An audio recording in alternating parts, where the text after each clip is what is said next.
Sé un domador experto de ti mismo. Ese es el título que he puesto para cerrar esta serie tan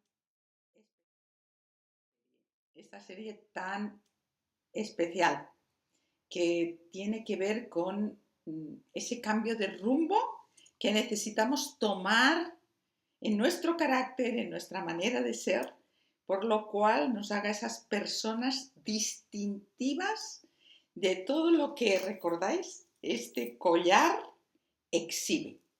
Este collar, aquí es una baratija, pero si fuera de oro tendría valor. Y si los eslabones fueran mayores, también, ¿verdad que sí? Me lo voy a poner, porque como estamos ya en la última virtud, es para que en el conjunto tú lo puedas lucir. ¿Ok? Pues contenta de estar aquí, compartir contigo. Y mi nombre, ya me vais conociendo, Antonia Bertral, del canal La Fe que Avanza. Y como siempre, y creo que ya lo he dicho más de una vez, agradezco mucho que estés siguiendo ese canal y sobre todo, más que seguirlo y escucharlo, que pongas en práctica cada una de las virtudes que conforman ese carácter parecido, porque igual, difícil, pero parecido a Jesús. ¿Recuerdas, a ver, que dijimos que al comenzar esta serie, que había yo comparaba los ingredientes a una tarta? ¿Te acuerdas? Bien, pues siguiendo con el ejemplo de la tarta o la ilustración de la tarta, si recuerdas bien y haciendo un poquito de repaso, el amor tenía que ser la cobertura que recubriera todo. Porque si no hay amor, el amor de Dios derramado en ti, qué difícil es tener paciencia, gozo, paz, benignidad, bondad, mansedumbre, etcétera, etcétera, etcétera. Y los ingredientes de la tarta eran las diferentes virtudes. Una la comparábamos a la harina, ¿verdad? Una la comparábamos a la, ¿qué más dijimos? Quizá la mermelada, que va dentro como un ingrediente, o el chocolate, no sé. O qué más. Sí, no puede faltar la levadura para que salga esponjoso. Pues los ingredientes serían las diferentes virtudes y que tienen que estar juntas para que se forme esa tarta, ¿verdad que sí? Porque si no están juntas, si te dejas una, la otra pues no sabrá lo mismo, no sabrá lo mismo. Y por último, el dominio propio o llamado también, como veremos, templanza. Que yo digo que eso es la guinda del pastel, ¿eh? Es la guinda del pastel. Y a la vez también el horno. ¿Por qué? Porque la tarta una vez está, la tienes que poner en el horno. No es un ingrediente de la tarta en sí, pero hace falta horno para cocerla, para que quede consistente, ¿no? Y que quede toda... Si no, no aguanta la consistencia. Pues así que la guinda del pastel sería el dominio propio o la templanza, que viene muy bien la templanza con el tema del horno, ya lo verás. Pues así que recuerda todas esas virtudes, no solo que tienes que memorizar, que no está mal, memorízalas, pero también que tienes que practicar, practicar. Por eso toda esta serie se componía de dos partes. Una era, conoce lo que es, unas pinceladas, y la otra era, practica lo que sabes, ponlo en práctica, no lo dejes, porque se irá desarrollando cada vez más ese carácter. Y recuerda que el amor derramado en tu vida, ¿para qué es? ¿Para sentirte muy amado por Dios? No, es para que puedas cumplir su mandamiento. Bueno, los dos mandamientos por excelencia. El primero, amarás a Dios sobre todas las cosas. Y el segundo, como dijo Jesús, amarás al prójimo como a ti mismo. Y si no tienes ese amor en ti, ¿cómo vas a darlo? No se puede dar lo que no se tiene. Se puede fingir un tiempo, pero después, evidentemente, ese amor que es sacrificial, porque es en verdad una entrega, es un compromiso del cual necesitas eso, voluntad para hacerlo, para cumplir ese compromiso, fidelidad, etcétera, etcétera. Tú necesitas el amor de Dios derramado en ti para poderlo dar como Dios quiere que lo des. Sigamos un poquito con ese repaso. Ya que estamos al final, vamos a repasar un poquito. El gozo. Dijimos que el gozo era el deleite producido por el Espíritu, por el Ruach, que experimentas todos aquellos que han sido redimidos. Si tú de verdad has recibido esa redención, tú tienes que tener gozo. No siempre alegría, pero sí gozo. Que es esa certeza de que sus promesas han sido cumplidas o lo serán, o lo serán. Eso produce gozo. El cumplimiento de las promesas produce gozo. Después dijimos paz. Hablamos de la paz, que se traducía, a ver, recuerdo, sí, ahora sé lo que te quiero decir, en ese estado de bienestar y sosiego. Fíjate lo que dice Filipenses 4:7, la paz de Dios que sobrepasa todo entendimiento. Eso quiere decir que no es la paz que te da la circunstancia, que comienza dentro de ti, para que tú puedas ser, ¿qué? Un agente activo de la paz, de ese shalom a otros. La paciencia o, dijimos, longanimidad. Ser largo de ánimo frente a las circunstancias del día a día. Y eso es mérito practicarlo, ¿verdad que sí? La benignidad.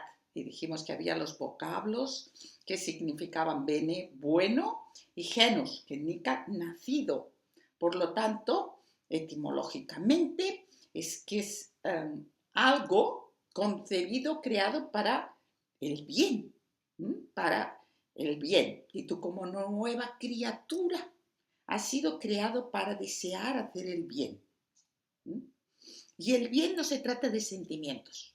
No se trata de sentimientos. Te recuerdo, en la palabra de Dios, hacer el bien o pensar el bien es pensar ¿en qué? En sus mandamientos, porque esa es la justicia. Y haciéndolos y practicándolos en relación a Dios y en relación al prójimo, estás pensando y centrándote en el bien. La bondad, dijimos que era la natural inclinación de hacer el bien. Ahora, natural no nace. Natural es porque viene de Dios, como esa agua viva que va a brotar de ti y se va a convertir en algo natural para ti, para aquel que es nacido de nuevo. Fidelidad. Y bueno, eso creo que todos estamos muy de acuerdo en lo de la fidelidad. Y tiene que distinguirse hacia Dios, como todas las virtudes, y hacia el prójimo. Y hacia el prójimo. Y te va a distinguir como esa persona segura, confiable, constante, digna de confianza, ese escaso valor de hoy en día. Y tú vas a destacar. Es como llevar un collar ahí potente, potente. Mansedumbre, su cimiento, o donde se puede edificar la mansedumbre, es esa disposición de acatar la voluntad de Dios en tu diario vivir. No es ser servil. Manso no es ser un servil hacia los demás. Me voy hacia lo que me digan. Ya dijimos, manso no menso. ¿Recuerdas? Manso no menso. Y bueno, todos ellos, junto con el que hoy vamos a hablar, dominio propio, son este collar que debes lucir. ¿Por qué? ¿Por qué es tan importantísimo lucir este collar?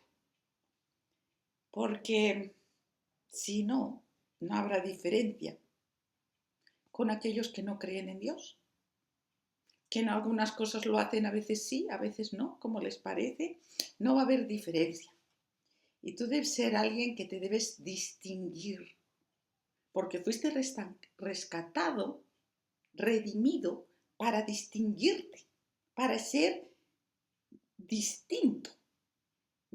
No siempre bien apreciado. De todas maneras, ¿cómo no apreciar el fruto del Espíritu en una persona? Dime tú. Yo creo que hasta los que no son creyentes y no creen en Dios, cuando lo ven, dicen, wow, esa persona, ¿no? Y no es por méritos tuyos ni míos, no son méritos de uno, indudablemente, sino porque Dios lo ha puesto a través de su Espíritu en nosotros. Así que eso lo expresó Pablo, fíjate, en Efesios capítulo 3, comenzando en el versículo 18, él dijo lo siguiente: que sean ustedes plenamente capaces de comprender con todos los santos, con el resto de ese pueblo de Dios que ha sido santificado, ha sido apartado para que Él sea nuestro Dios y nosotros seamos su pueblo, ¿verdad? ¿Cuál sea? Fíjate, ya habla de la anchura, la longitud, la profundidad y la altura del amor de Cristo, de nuestro Mesías, a fin de que conozcan ese amor que excede a todo conocimiento, para que sean llenos, y dice, de toda la plenitud de Dios, de todo ese carácter que Él ha puesto como semillitas en ti, como semillas en ti. Y vamos con el dominio propio, vamos ya con el tema. Eso ha sido una recapitulación, pero vamos con el tema. Dominio propio o templanza, ¿de acuerdo?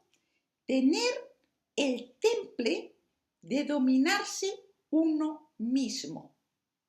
¡Wow! Por eso he dicho, sé domador de ti mismo.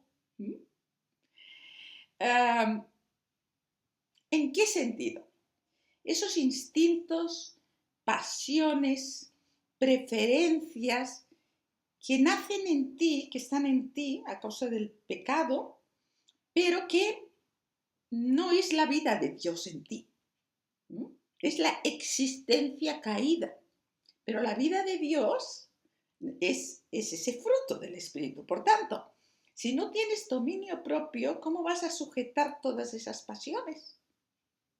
No podrás. Si no ejercitas el dominio propio, no podrás.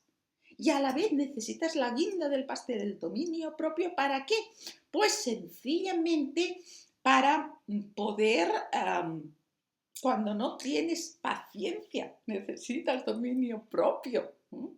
Cuando no tienes, cuando tu instinto es decir, en lugar de seguir siendo fiel, es decir, y ahí va con todo. Tú necesitas, ¿de dónde viene eso? Tú necesitas controlarlo, tú necesitas ser dueño de tus pasiones. No que las pasiones sean dueñas de ti. Yo he visto dueños de perros grandes, que son arrastrados. Yo recuerdo una vez en casa de mis abuelos, donde yo vivía, que siempre había perros. Por causa del trabajo de mi abuelo era necesario.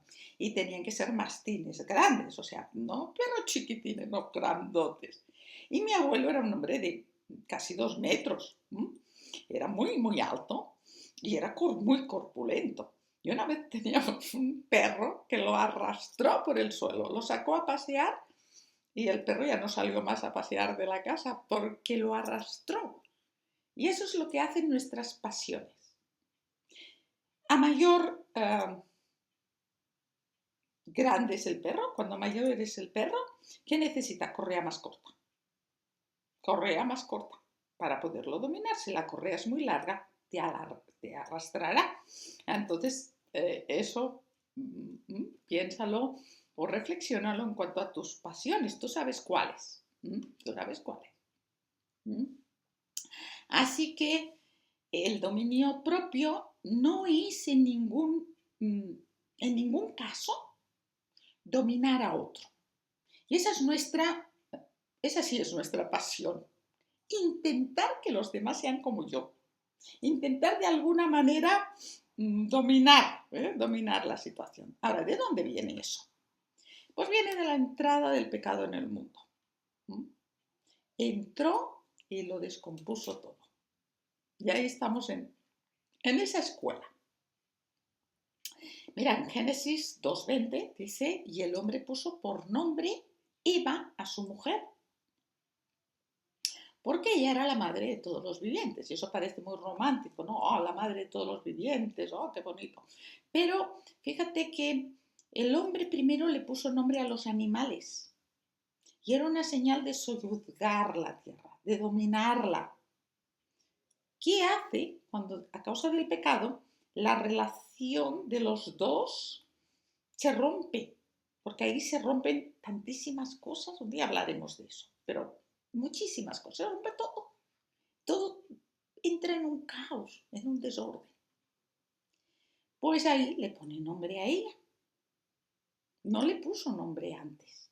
No la vio y le dijo, tú eres hueso de mis huesos, a ti te llamaré Eva porque tú serás la madre de todos los vivientes. No, no se lo dijo. Se lo dijo cuando ya hubiera un pecado, ¿vale? Así que hay un afán de querer dominar al otro. Es un afán y lo vemos. Eso no hace falta mucha psicología para mirar cómo funciona la sociedad y decir, aún en tribus muy lejanas, donde no tienen todo lo que nosotros tenemos ahora, tú lo puedes ver. ¿Por qué? Porque eso sí va innato en ti. Ahora, lo que no va innato en ti, ¿sabes qué es? Dominio propio. Por eso Dios te lo ha tenido que dar. Por eso Dios ha tenido que poner esa semilla en ti para que tú la puedas desarrollar. En la segunda carta a los Corintios, capítulo 10, versículo 4 y 5, dice lo siguiente. Porque las armas de nuestra milicia no son carnales, sino poderosas en Dios, fíjate, para la destrucción ¿de qué? De fortalezas, derribando argumentos y toda altivez que se levanta contra el conocimiento de Dios y llevando cautivo todo pensamiento. ¿Y a quién hay que llevarlo cautivo? Pues a la obediencia a Cristo.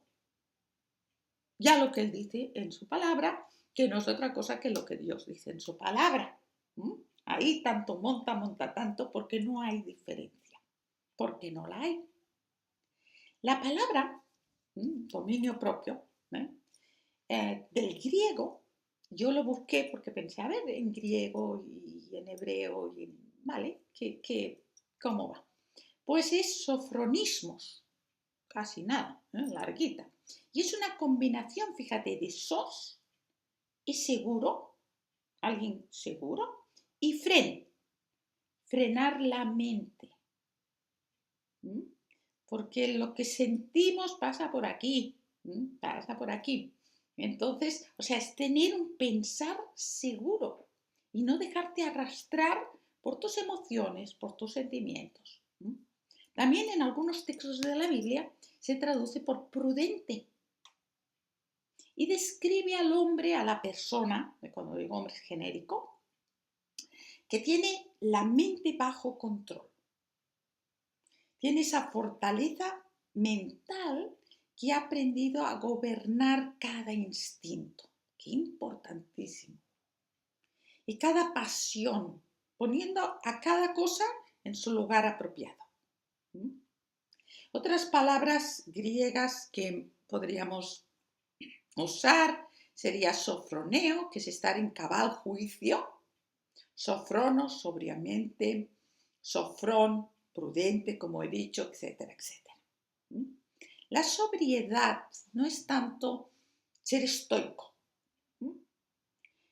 porque la sobriedad nos faculta ese cabalidad, es estar centrado, en poder gestionar adecuadamente nuestras apetencias, que no están conforme a la palabra de Dios, por supuesto. Y en todo momento ponerles un límite, esa correa, ¿vale? Y para que lo que va a desbordarse, tú lo frenes antes de que te arrastre. ¿Y el límite? ¿Dónde está el límite? Pues siempre aquí, establecido en su palabra. ¿Dónde vas a encontrar el límite para tu vida? Y lo límite, piénsalo como no algo restrictivo, sino como algo de bendición para tu vida. Todos necesitamos límites. Y más cuando las emociones, por lo que sea, son más desbordadas en tu vida. Es importantísimo tenerlo en cuenta. Así que, en el mundo del pensamiento, ¿qué sería todo lo que te estoy diciendo? Bueno, pues es la primera línea de batalla. Está ahí. Es la defensa. La defensa que te ayudará a mantener el dominio propio. ¿Por qué? Porque tu mente es un invernadero en el que pensamientos ilícitos, una vez sembrados, se abonan, se riegan antes de ser, como digo yo, que tengan crecimiento en el mundo real de los actos ilícitos. Por eso Santiago nos dirá, la carta para los creyentes les dice, en el capítulo 1, comenzando en el versículo 14, sino que cada uno es tentado cuando de su propia concupiscencia, de su propia pasión, es atraído y seducido. Te engancha. ¿Por qué? Porque todo pecado tiene gratificación inmediata. Y nos gusta lo inmediato, ¿ok? Dice entonces, esa pasión, esa concupiscencia, después que ha concebido, que ya se ha aquí elaborado, da a luz el pecado. Y el pecado, siendo consumado, es la muerte, porque la paga del pecado es muerte. No necesariamente física, pero de separación de Dios, de exiliado del pueblo, etcétera, etcétera. ¿Recordáis al rey David, verdad? Pues eso es lo que le pasó. Eso es lo que le pasó. En la primavera, época en la que los reyes salían a conquistar en campañas militares, él se quedó en Jerusalén, tranquilito. Ya tenía un gran ejército que le iba a conquistar. Y no sabía que él iba a ser conquistado por el pecado. Porque allí en la terraza del palacio vio a Betsabé y ya sabemos todo lo que conllevó. Todo lo que conllevó. Él fue atraído y seducido por su propia concupiscencia, por su propio deseo. Así que algo tuvo que tener. Así que eso es lo que suele ocurrir. Él indagó, preguntó quién era la mujer, maquinó cómo se las podía ingeniar, la llevó a palacio, la mujer se queda en estado, todo para tapar un pecado, otro y así sucesivamente. Un sinónimo, podríamos decir, del dominio propio es la templanza. Y vamos a poner el ejemplo del hierro cuando es templado. No medio frío, medio caliente, ¿no? Sino cuando es templado a fuego. ¿En qué consiste? Os lo voy a leer porque yo no sé mucho y lo he tenido que buscar para poder entender lo que era, así que te lo leo. Consiste en un calentamiento a temperatura inferior al punto crítico del hierro. Y allí se pone en el yunque y allí se le da forma. Se le golpea hasta darle forma. Y acto seguido se tiene que enfriar para que quede templado, para que ya tenga esa forma. Y generalmente al aire, antiguamente si lo has visto en alguna película, lo meten en agua fría o algo así.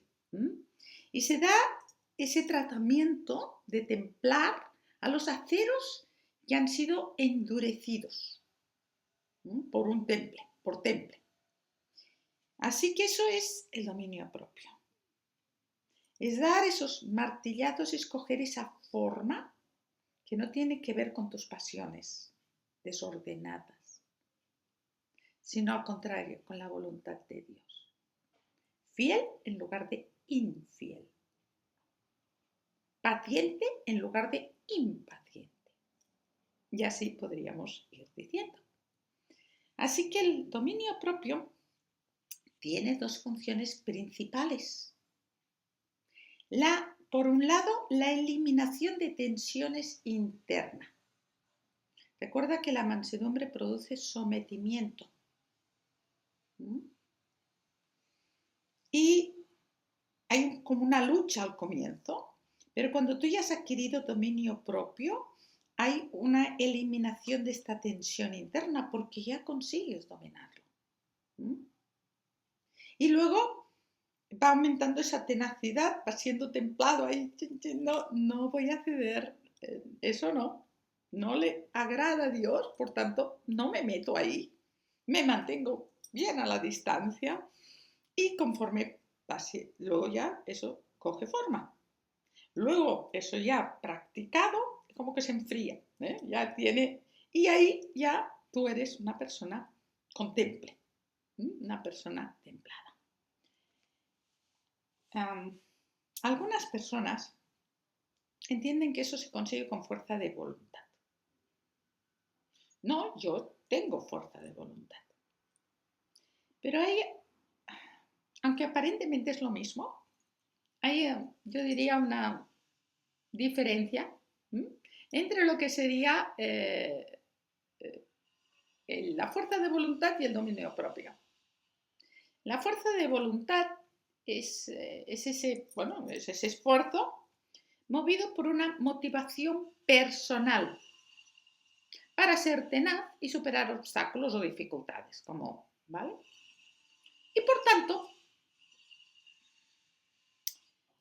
no perdura, porque no produce un carácter templado, sino que es algo ocasional a que le dedicamos tiempo. Es como los que hacen, yo diría, dieta. Eso es como los que hacen dieta. Se esfuerzan, pero a cabo de un tiempo, por cualquier cosa, bueno, hoy no pasa nada. ¿Y qué pasa? Pues que uno vuelve, hace el efecto yo-yo. Sube y baja, sube y baja. Ahora, el dominio propio es una cualidad que Dios te da, que actúa no a través del empeño humano, como si fuera una mera actividad cerebral, ya está, sino es producido porque amas a Dios, y amas lo que Él ama y odias lo que Él odia. Y eso te impulsa a tener dominio propio, porque ahí sí se consigue. O sea, la motivación por la cual tú vas a tener dominio propio o fuerza de voluntad difiere sobre todo en ese sentido. ¿Por qué? Porque tu objetivo es agradarle a Él en pensamientos y acciones, porque quieres vivir esa vida no en no me sale la palabra, no en ser santurrón, no me sale, sino en santidad, en que tu vida has entendido el valor de haber sido comprado por Él, de haber sido adquirido, entrado formando parte de un pueblo único en base a su amor, y tú quieres corresponder a eso. No pagas la salvación, nunca se paga, pero sí se corresponde. Y se corresponde no en tener grandes ministerios. Yo creo que hoy en día la gente está muy empeñada en tener grandes ministerios y grandes audiencias. Si Dios lo da bien, no estoy en contra. Pero si no, porque lo que pesa es tu carácter. Recuerda, lo que te da valor es carácter, no accesorios. En este caso eso es accesorio, pero no accesorios de ministerios y alguien reconocido y alguien tal y cual, ¿no? Entonces, así que, fíjate, te voy a decir un versículo más para que veas que está basado en la palabra, que no es una reflexión hecha así, bueno, simplemente de coaching, no tiene nada que ver. Dice, porque no nos ha dado Dios, fíjate que te ha dado Dios. No nos ha dado Dios espíritu de cobardía, sino de poder, de amor y de dominio propio. Te lo ha dado Dios. Así que practícalo. Practícalo. ¿De acuerdo? Ahora, el dominio propio, sí es verdad, requiere acción. Pero como digo yo, no se trata de aquello que hacemos o dejamos de hacer solamente para dominar fuerzas o cosas externas. Porque eso no tiene dominio contra los apetitos de la carne. Pablo les dijo a los colosenses, tales cosas tienen a la verdad, cierta reputación de sabiduría en el culto voluntario, en la humildad, en el duro trato con el cuerpo, pero no tienen valor alguno contra los apetitos de la carne. O sea, tú te flagelas, tú te no sé qué, como hacen algunos monjes para tener dominio propio sobre sus pasiones, pero ¿eso sirve? No. Eso es querer tú. No fluye de esa manera. Y voy a terminar, porque viene la segunda parte. Así que voy a terminar diciendo, el dominio propio que viene de Dios involucra tu mente, tus emociones y tus acciones. Y depende mucho, recuerda, del grado de tu amor a Dios. Cuando más le amas, más le quieres obedecer, más quieres ser manso a su voluntad y más quieres practicar eso, desarrollarlo. Y como siempre, espero haberte sido de bendición. Siempre me gusta darte un like a ti. Y bueno, y si tú tienes a bien, me lo das a mí. No, el que yo te doy te lo quedas, pero me das otro. Me remites el tuyo. ¿De acuerdo? Y si Dios permite, ¿hasta cuándo? La próxima vez que tenga el placer de subir otro vídeo para que lo puedas escuchar. Y ya estaremos con la última de esta serie. Practica lo que sabes. ¿En cuanto a qué? Dominio propio. Aspectos prácticos para tu vida. Un abrazo y hasta pronto.